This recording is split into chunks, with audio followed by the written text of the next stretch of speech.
Thomas 1:14. Simon Peter said to them, "Make Mary leave us, for females don't deserve life." Jesus said, "Look, I will guide her to make her male, so that she too may become a living spirit resembling you males. For every female who makes herself male will enter the kingdom of heaven." Jesus was an intelligent and wise being, far beyond his contemporaries. In Thomas 39, Yeshua tells his disciples to be as sly as snakes and as simple as doves when they are confronted with obstinate people or communities. In Thomas 1:14, Yeshua practices what he preached when he diplomatically appeases Simon Peter. Yeshua shows us his frustration with Simon Peter's complete lack of understanding. In Thomas 22, Yeshua teaches his disciples that to enter the Father's kingdom, they are required to make male and female into a single one, so that the male will not be male, nor the female be female. From this, we gather that Simon Peter's request is in complete error. It demonstrated his lack of understanding regarding the nature of the Spirit being without gender. Had Peter truly listened and comprehended Yeshua's teaching, he would not have suggested that Mary leave their presence, stating females do not deserve the knowledge which brings the soul to life. In response to Simon Peter's request, the frustrated Yeshua relents with the statement, "Look, I will guide her to make her male, so that she too may become a living spirit resembling you males." This part of the statement is very telling when we keep in mind Thomas 22. In this context, Yeshua's words appear out of place and contradictory. However, what the statement shows us is the way he understood whom he was dealing with in that time. These were predominantly narrow-minded misogynists. This statement recognizes that most of Jesus' disciples would not be capable of separating the flesh from the spirit. Their understanding of the realm of the spirit would remain rooted in primitive observations, based on the material world.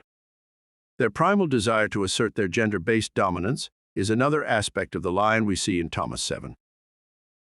Knowing that most of Yeshua's disciples would not be able to separate themselves from their sexist and chauvinist backgrounds, he recontextualizes what was said to them in Thomas 22, stating in Thomas 1:14, "For every female who makes herself male will enter the kingdom of heaven." This is a subtle and clever restating of Thomas 22 when Jesus states, "Make male and female into a single one, so that the male will not be male, nor the female be female." If females were to make themselves male and vice versa, then these individuals would be genderless. This androgynous state is the nature of the spirit. It was, of course, a physical impossibility to change sex in the time of Yeshua. This fact supports the esoteric subtext, which is intended in Thomas 1:14.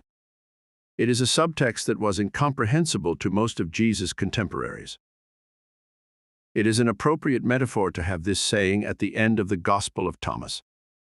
It describes the obstacles Jesus encountered in his time, which continued for many centuries after his death. Indeed, much has been written by scholars regarding how the Christian faith might have looked if the attitude we see in Thomas 1:14 was not the prevalent one.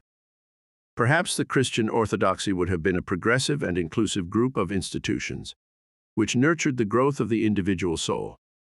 This is something we will never know. What we do know is that the subject matter and tone of Thomas 1:14 is unlike all the other sayings in the Gospel of Thomas, so it is easy to think it may not actually be a part of the original text. When we consider the strategic position it holds in this Gospel, we can look at it as a prophetic marker. It was, and to a large extent in the embryonic 21st century, still is, an indication of the narrow-minded view men hold on to. It was this narrow point of view Yeshua had to contend with throughout his life and his ministry in this realm.